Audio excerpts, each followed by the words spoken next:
to the church at Colossae. Number one, that God would fill them with the knowledge of His will. That is what we need to know. That every member of Bible Baptist Church and every believer who is with me tonight and every believer who is in this place tonight will go out filled with the knowledge of His will. Number two, that they would live a life worthy of the Lord.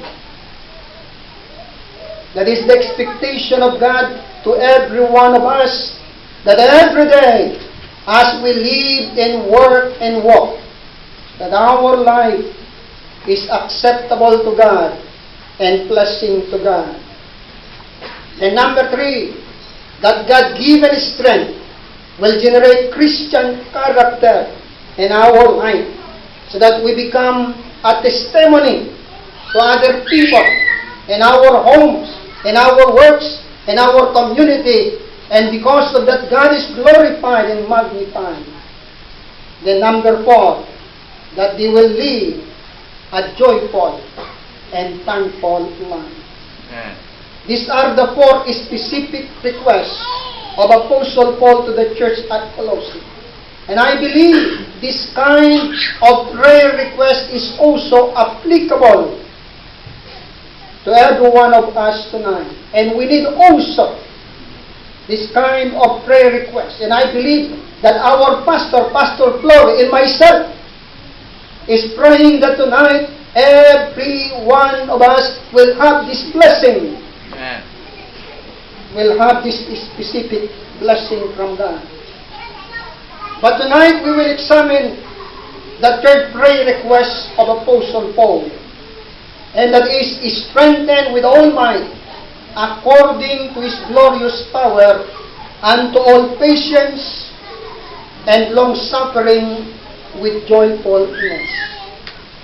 We will dwell in this verse tonight, and we will examine this verse.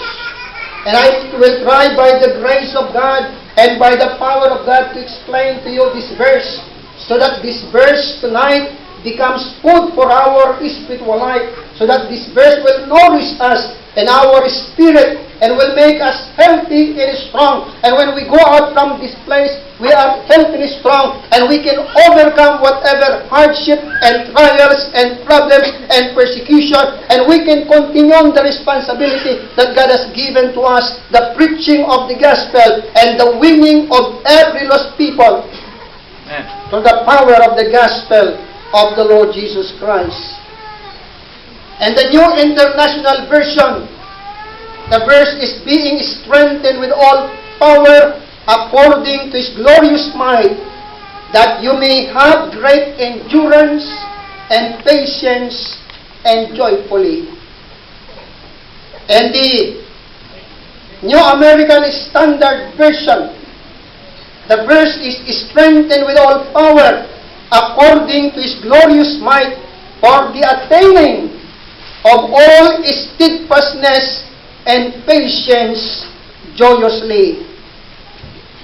And the English Standard Version, the verse is translated, may you be strengthened with all power according to His glorious might, for all endurance and patience with joy.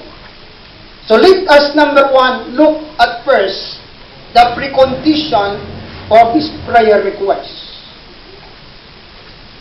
The verse is strengthened with all might according to His glorious power.